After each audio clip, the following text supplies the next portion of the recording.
Hey everyone, and welcome to Already Cancelled. I am Peter, that is Connor, and we are going to talk about Star Trek The Next Generation Season 4, Episode 14. It's called Clues. So, full spoilers for the episode. As always, this episode sees the Enterprise, well, the crew of the Enterprise pass out for what seems to be 30 seconds, but there is a number of those titular clues popping up to suggest that there was actually more time in that passing. And bizarrely, Data, who was not affected by the reason that everyone get knocked out, of course, because he's not a living being, he's an android, seems to be very cagey and very almost distrusting of his information. Like, he seems to be covering something up, and this makes everyone very suspicious, including Picard. So that is the premise of the episode. The mystery behind, what happened in the missing day is very much what it is. So, Cara, how did you feel about Clues? I thought this was actually quite a fun episode. I think there was a couple of key beats towards the end where I feel like it was trying to do the big, as you get in any sort of mystery movie, or the big aha beats. And I'm like, yeah, okay, we're already there as an audience. But those handful of moments aside, I did think it was pretty fun.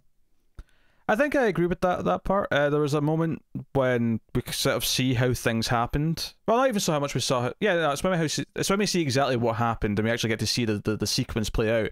It felt like it was rushing through all the bullet points of things that it had to check because of all the clues that we'd set out for the rest of the episode. That aside, though, I thought this was a lot of fun. The actual mystery elements, the mystery itself, like the weird, like what happened in that day and why is Data hiding it. It does raise some interesting Star Trek-esque thoughts. And my favourite scene of the episode is the characters are quite smart. The characters sort of reason out that once they're aware there's this missing day, that there was this planet they were going to that seemed Class M at first, but then after their knockout session, there was this weird anomaly where now it's reading as this other planet, which is all helium-based and whatever. This is all very fishy. But they basically conclude that they're quite smart. Picard, Riker, and co. They're standing there on the bridge and they say, look, what if... Okay, so we've established... And this is quite far in the episode. So they've established that we were probably awake during this time because Worf had this broken wrist and it was fixed. Which suggests that at least he and Crusher were both awake in this day and they've forgotten about it.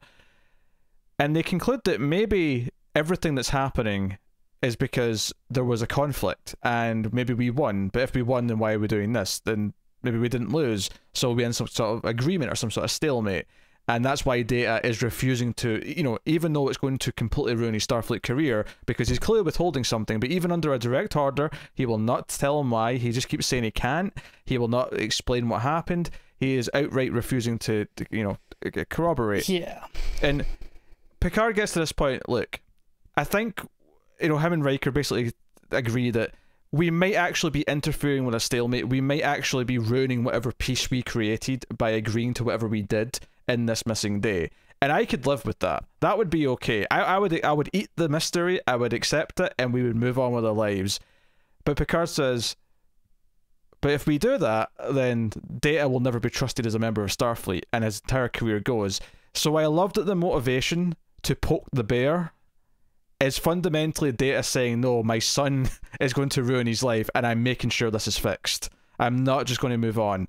Because that is the casualty. Everything else would be fine, but the casualty is that Data's reputation and his trusting, his trust would be lost to Starfleet. Yeah. And that for me was the scene of the episode, because it was like Picard saying, okay, we've kind of figured, we don't know the details, but we've essentially figured out where this is going. We know what this is without the details specifically. But this is the problem. This is what it's about now, is that we have to figure it out, because if we don't prove that Data is in the right by doing this, then he's over. Yeah. So, they may at one point out, look, you're going to be taken apart and figure out what went wrong. You will basically be dead. That's what you're putting yourself up to. And I think this kind of leads to my one big logic inconsistency that you kind of have to overlook to enjoy this episode. Because there is one major point, and that is, of course, I think it becomes clear, reasonably early in the mystery, that Picard is the one that's ordered Data to, not tell him all this. Yeah, that's part of the agreement. Probably about halfway through the episode, give or take, once you realise that Data's devoted to not giving this information up no matter what. It's like, well, okay, who could order this that he would take this as gospel and not break it no matter what? It's going to be Picard. Right, and Picard even kind of gets onto that line at some point where he's like, did Starfleet order you not to tell me? So he's kind of thinking the same thing. So it proves the episode knows that we're thinking this. I don't understand why Data couldn't tell Picard at the end of this, no, you ordered me not to do this. Look, you trust me. We know you trust me. You've made me, made this promise I can't tell you about. You've made me, ordered me not to do this. Can you take that, out of my word for that? And I feel like Picard might be able to go along with that. And at no point, Data doesn't really try that. And it's the one, logical inconsistency I have to kind of get over to enjoy the episode. But if I can just remove that, I have a lot of fun. Yeah, I don't have a problem with that per se. I kind of get Data just being such a stickler that he won't even admit that. He won't admit anything because the whole point is that he's like, nothing happened. It's all no, I get it, but at the point where Picard pulls him into the office, it's like, look, there's going to be a court-martial here. It's going to go badly. Can you tell me anything? I think at that point, I feel like Data could just be like, look, you ordered me not to do this, and last-ditch effort. That would be admitting that there's something that happened that no one knows about. That'd be admitting that there's this time. Right, but they've already figured that out. They've already confirmed. They have. But Data has never actually admitted that. Data has said, in theory, this sounds like something, but he never actually says, yes, this happened. He never does. I get it. It just bothered me a little bit. So I don't have a problem with that. Yeah, honestly, my only complaint is really when we do get the flashback of when they met this alien race for the first time, this being takes control of Troy's body, and that's kind of teased throughout the episode because she's having these headaches and these weird moments, is that it feels like they have to hit all these bullet points in the dialogue that I didn't really feel they needed to hit, where she says at one point, oh yes, we can wipe everyone's memory, but it will take some time. Maybe about a day of Earth time, and I'm like, why did you have to specifically say that? You don't have to point out that it's going to be the window of time that we know it took. It's fine. Yeah. We can get to that. We can reach that point on our own. Just say it'll take some time. Yes. I get you want to establish that's why this was a day, right? And but we've spent the whole episode knowing it's a day. 80% of the episode knowing it's a day. Yeah, it felt like it was speaking down to me a little bit that it had to specify exactly the same amount of time I've been hearing all episode, and it's fine. We get it. If you just say a little time, we'll know what it means. Yeah, it was that, and it was right before this, where before all this sequence of where Data's kind of starting to come clean, and it's where he tells Picard, no, it's you were the one that ordered me to do this, and it does the big tracking close up on Picard's face, it's this big shocking reveal. I'm like, you're overplaying it a tad here. Come on, we figured this out. Yeah, the thing with this is that I kind of appreciate it, and maybe they should have played it slightly differently, where play it less as a shock that that's what happened, and more a sort of touching beat for Picard that Data, no matter what, wasn't going to break his order that he received. There's another tactic to play the emotion of that maybe they could have went down. I like the moment though. I think it's all good fun, and then the characters, we see what happened in this initial meeting, and we come back to the present day where again Troy's been taken over. It's like, okay, this failed, and Picard explains to the alien that, well, okay, you want privacy because that's what this is all about. They don't want anyone to know they exist. Right, and they were willing to destroy everyone for that, and Picard made a deal saying, hey, how about you wipe our memories, send us on our way. In their defense, they've never needed to destroy anyone before. It was only because of Data that was a problem here. Usually their wormhole, and they moved it, and it's just and they did everything, and it just worked because that was the illusion was complete. Yeah. But because of Data, obviously, yes, they come up with this plan, but it's failed. And Picard's like, well, hold on a second, you don't have to destroy us now. There's a reason why this failed, and he talks about, because the opening of the episode, of course, is him. They're all sort of having some spare time. They're on leave or whatever, and Picard's in the holodeck doing more of his 1930s noir PI nonsense. Guinan's there getting in the fun, who then never shows up for the rest of the episode. No, notably. But it sets up this the theme of the episode being solving mysteries, and that's what the fun of this type of story is. It's like, who murdered this guy in front of them? So Picard explains to the alien, look, human beings, we kind of like latch on to mystery. If there's a mystery we have to know, we have to like look, if we find a clue, we have to look for another clue, and then we have to keep getting more clues until we've gotten to some sort of conclusion, and we'll never let it go. So all we have to do is we've learned now what the clues were, because obviously we haven't mentioned the thing that kind of gives it away, that sets the ball rolling, is that Crusher, just as a hobby, has like some sort of like fancy alien plants or whatever she's growing, and she notes after this, was supposed to be a 30-second pass out moment of them going through the wormhole. Like, these things have grown like in about a day's worth of growth, so it's like, wait, how did this happen? And there are some interesting counterpoints to this, where like I think it's Geordi says, well, why didn't our beards grow in? Like, why don't we need to shave? Constantly he's concerned about the beards, because when the answer is given later on, he's like, that explains the beards. Yeah, it's stasis, whatever, something. Stasis field, yeah, it's fine. What's funny though is that now there's technically 2 missing days, because they've had to do it again, and I love the idea that there'll be one, because one of the things as well actually that I noted throughout the episode is that they kept assuming Data is the only one who could have done this to the ship's internal clock to try and trick us, and Geordi says only me or Data could have done that, and it wasn't me. But when we actually find out what happened at the end, no, everyone was involved, everyone like assisted in the charade, so Geordi probably did do that himself. Is part of the fun part of it, I think. The idea that, I mean, it could have been Data as well. I mean, I think it doesn't really matter. The point is, they're the only ones who had the knowledge who could do it, just, go off and sneak around and do it, right? But with clearance, I'm sure more people could. No, that's not what I took from the way he said it. He said that the other 2 people on the ship that could do this are him or Data. Okay, that's how he said it. I took it more to mean those were the 2 with clearance in like that engineering department for that sort of thing. No, I took it more as know-how. Like, literally no one else in the ship just would know how to do it. And yeah, it doesn't actually matter who did it, you're right. But what I'm saying is that it wasn't this like Data sneaking around the ship doing all these shady things while they're all asleep. Honestly, at first I did think it was going to be. This was Picard saying, all right, everyone, let's clear everything up, right? Engineering, start clearing this shit. You guys over there do this. Like, it was, everyone was doing it. So it was just an interesting idea that Data looks so suspicious throughout the episode. And obviously, it's an episode of Star Trek Next Generation. We expect that Data's name will be in the clear by the end, and we expect that he'll, or at least if he has done something kind of iffy, there'll be some sort of like moral, sound reason why we might side with them or have empathy for why he made that choice. But as you're going through the episode, he's been treated as like, he's being suspicious, and he's like dodging questions, and he's being, because I also really like the scene where they have him in the meeting room, and he gives some sort of like theory, vague potential theory. Is like, well, I mean, there's this theory there. I mean, I guess that could be a thing. Well, it's a theory about the growth of the planet specifically, right?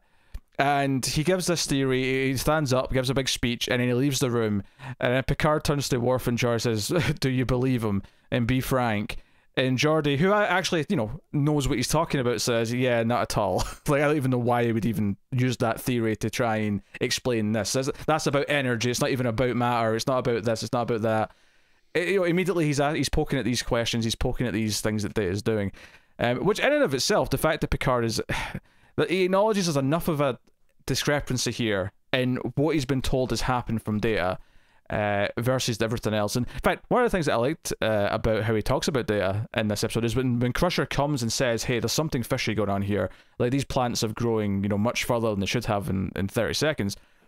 Picard says, look, the ship's computer's telling us this, the records in the transport room's telling us this, and above all else, Commander Data told us this. So he puts Data at the top of the line, like, the computer and everything else ranks below Data in accuracy as far as Picard's concerned. That's how much he trusts Data.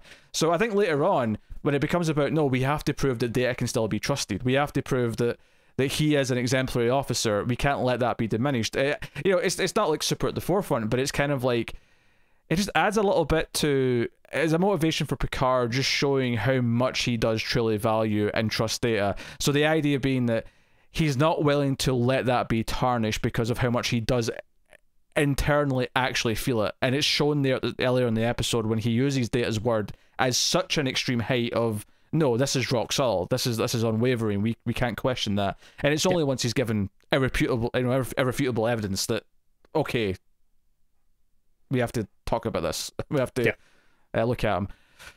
So, no, that side of it was really good. It was a lot of fun. Like I said, I think I almost wish it was Data sneaking around, and not in the way that I wanted him to be malicious, but more almost the idea that once the crew were knocked out, they were just out, and they didn't have this deal. And like Data had made the deal with them, and he was doing all this technically behind all their backs, but that would have been kind of fun.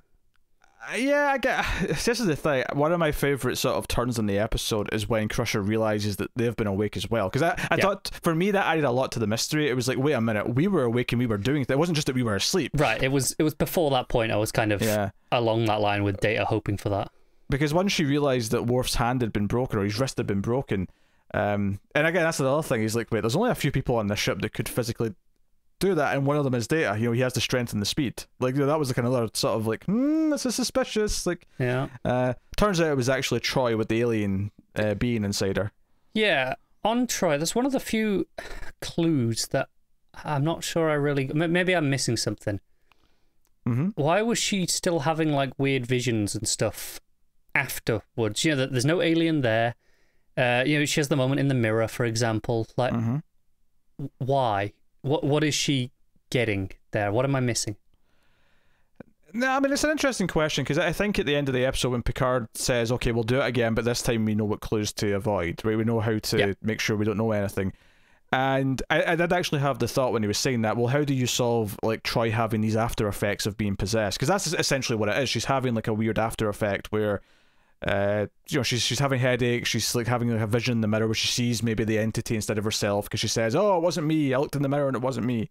So I do question like how do they solve that. I wonder if it's just as simple as Troy being more aware of what's happened to her this time, and maybe, I don't know, like I guess it was the one element that kind of stuck out to me in terms of the actual mystery, the clues, that the Troy stuff just sticks out a little bit.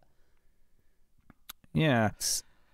I think as long as she doesn't have the vision, if she just has a couple of headaches and then she's alright after that, I don't think anything will go wrong. Right. Because I really like the final scene, which of course is just them waking up again, and it's kind of almost plays out like it was going to before, where Picard's asking questions about this planet. Oh, we should go back to that planet because we should check it out. And I think what's interesting here is that Data, instead of saying what he said before, he kind of says something different, and he lets Riker suggest a probe, because in the first time I'm pretty sure it was Data himself who said no, a probe would be more suitable, I think, Captain. But this time he lets Riker suggest it, so it's more of a sort of bouncing around and it's not all coming from him. And then there's the moment where it's like they've kind of convinced Picard, and there's a moment in Picard's face, and I think this was probably intentional, where it's almost like he kind of gets a sense that he should leave it alone. Like he sort of he thinks about it, doesn't he? Yeah, it's not so much that I think he remembers exactly what's happened, but more that he gets sort of like a sense of deja vu, where he's like, you know what? Yeah, send a probe. Let's just go. It's like, he's like, do you know what? I'm just gonna let it go. It's not worth it. He does kind of get to that eventually. It's just there's a moment, and it's a good performance moment, I suppose, from Stewart, just because there's a lot conveyed in just this little moment of hesitation. And it's like literally like a second long shot. Yeah, it's good. But I did love the camera just tracking into Data with almost a smirk in his face as he's achieved this, and he's the only person now in Starfleet who knows of the existence of the Paxians, I believe, would the name of the race. That sounds familiar, yeah. So yeah, it's a fun way to end it, and it's kind of nice. Like I almost would hope that they come back up later and they'll encounter them, and Data's like, "Hey, I've got there's actually a race that can help us with this, the Paxians," and everyone else is like, "The what? We're talking about Data." Yeah. You're malfunctioning, Data. I appreciate as well that to avoid this kind of becoming a recurring thing that we'll have to go through in the future, they were like, "All right, put out a general order to not go near that section because of the wormhole. It's unstable. Don't go near it." So yeah, it's all worked out well. Yeah, it's a fun episode. Like I say, the only issue I have is the scene where they first talk to the alien. We get the flashback of what actually happened. Not only does the alien phrase some things very specifically that feels a bit too on the nose, like the time frame and all that, But Picard seems to jump to the solution very quickly. It feels like he gets there with almost very little prodding, where he says, well, if you can do that, then you can take away our memories. And I'm like, okay, all right. Maybe jump into the... Yeah, it seemed a little bit confusing. And I agree. It was that scene, and then like the two of the little nitpicks I've had, the Troy stuff and the data being to Picard. It was the way the camera worked on that moment. But in the grand scheme of things, they're all pretty small complaints. They don't like add up to ruin the episode or anything. It's still a very fun episode overall.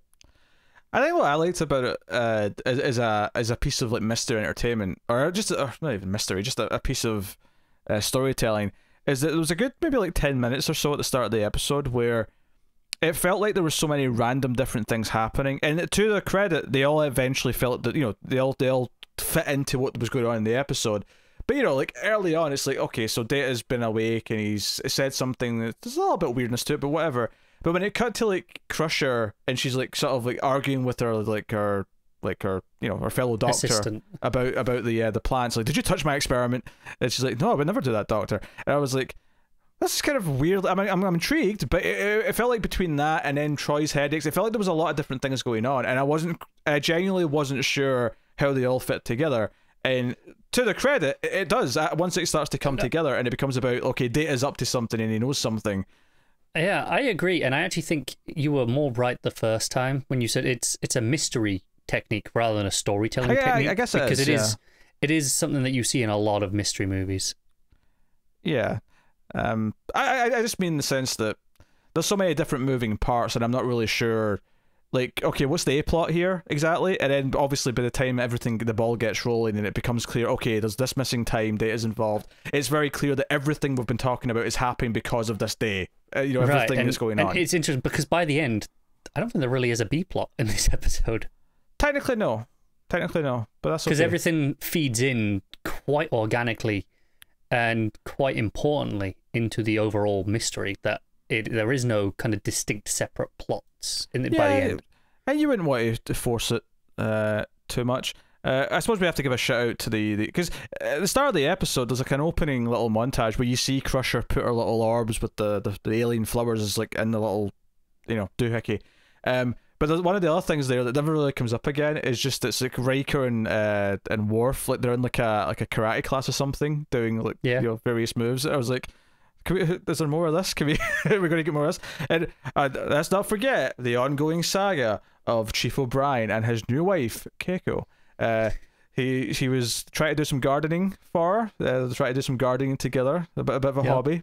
It's not going so well for him. Well, no, he had to go to med base, so that clearly shows how well that's going. Yep. And also, he did admit he's kind of killing all the plants. Yes. Not intentionally, but he's just not very good at what he's trying. That's all. So. No. Well, that's the other thing, actually, is that, Crusher, because Picard's not necessarily willing to jump on the train of, like, something weird's going on right away. I mean, it doesn't last for long. It's essentially just one scene, but she goes to O'Brien on her own and, like, asks, like, hey, can you look up these records and see, like, who was used the transporter last? Because that's actually how she proves that time has passed. Is she, like, the last person to go to the transporter, like, their, like, cells should read this way, but they don't read this way because of the day cycle. These things have degraded more or whatever, Yeah, it was basically because every time you go to the transporter, it reads your cell, so she's got someone she can compare to, as close to possible right before the incident. Yeah, she's got something with a timestamp, and then can measure the degradation since then. Yeah, so she proves scientifically, and that's the point where, okay, Picard's not going to argue with science. Once it's been proven to him, he's like, okay. I did actually like the scene where Picard kind of, not dismisses her, but it's very questioning. When she comes with the plants, he's like, well, maybe you've ended up with some fast-growing strain or something. He's offering potential solutions, and she's like, well, these are all different strains, all from different parts of that planet. If it was just one of them, sure, I'd be willing to accept that. Maybe the wormhole affected one of them in one way, but all of them seems a bit much. Yeah. Okay. Yeah, it's fun. That was a good episode. That's really good fun. A lot of solid character beats. And like I say, Picard essentially sticking up for Data when he realizes that's what's really on the line here. It was kind of one of those little heartwarming Picard moments that felt like it meant something. And I appreciate it. Kind of does it without really saying it that much. No, it just does it. It's like a couple of sentences that it doesn't swell up too much. It's, you know, and this is not a complaint, because I love when the music swells up and Patrick Stewart is given a monologue to like talk about why he's doing Always something. great. But yeah, this was a bit more understated, this one. So good stuff. So the next episode 15 of the season, is called First Contact. Disguised as an alien prior to First Contact, Will's life becomes imperiled when incurred injuries reveal his foreign internal structure to a xenophobic alien population. So yeah, obviously Will's a character we've not met yet. Just clarify that. Well, I thought that was, as in Will Riker, he's disguised as an alien on this planet, and the planet has not had first contact yet. But then they discover he is quote unquote foreign in that he's human. Yeah, that's been hilarious. I'll be on. I'm going to be honest. I kind of forgot that Riker's first name was Will. Jesus Christ! How many seasons? They always call him Riker. Still. do you know everyone else's names? Sure. Look, sometimes you just have a blank moment, and I never call him Will. Okay. When was the last time we called him Will? We collectively. Never. Maybe at some point. No, the answer's probably never. I just don't want to use the word never here. It's probably never. I don't want to put that label on it. I would be surprised if we've called him Will before this episode more than once. And I wouldn't be surprised if it was none. I would also not be surprised. Mm-hmm. Yeah, that's what I thought. So yeah, First Contact, next episode. So not to be confused with the movie First Contact, which we'll get to after the show at some point. So there you go. So let us know what you thought of this episode of Star Trek in the comments below. You can like and subscribe, all that stuff. Get us on the Twitters at mailed_fuzz for channel updates. If you want to support the content in the show and make sure everything keeps coming, you can of course hit the like button, which is the free and easy way to do it. You can also support us financially over at patreon.com/mailfuzztv and get some bonuses for your trouble. And $1 per month is more than we would make if you watched every single video that we put out on MailFuzz TV. So do not think that that's too low an amount. There's no too low amount. Thank you. Yeah, I think technically below $1 is too low an amount because Patreon won't accept it. But other than that, well, yeah, you know what I mean. Well, no, it's not. No, because also just hitting the like button is also good support. So yes, free, it is. Yeah. So free is also a valid form of support. So therefore, it is touche. So there is therefore no low amount. Technically, yes, on Patreon you can't go below $1 because they don't let you. But that's okay. So there you go. That is us. So thank you once again for watching or listening. We always appreciate it. Keep watching Star Trek, guys. And somewhere out there, although none of us remember it now because he's been erased from the timeline. Imagine they all woke up from the nap and it was like, who's Wesley? Who's Wesley Crusher? If only. Wesley Crusher somewhere, forgotten in time and complete control of nothing.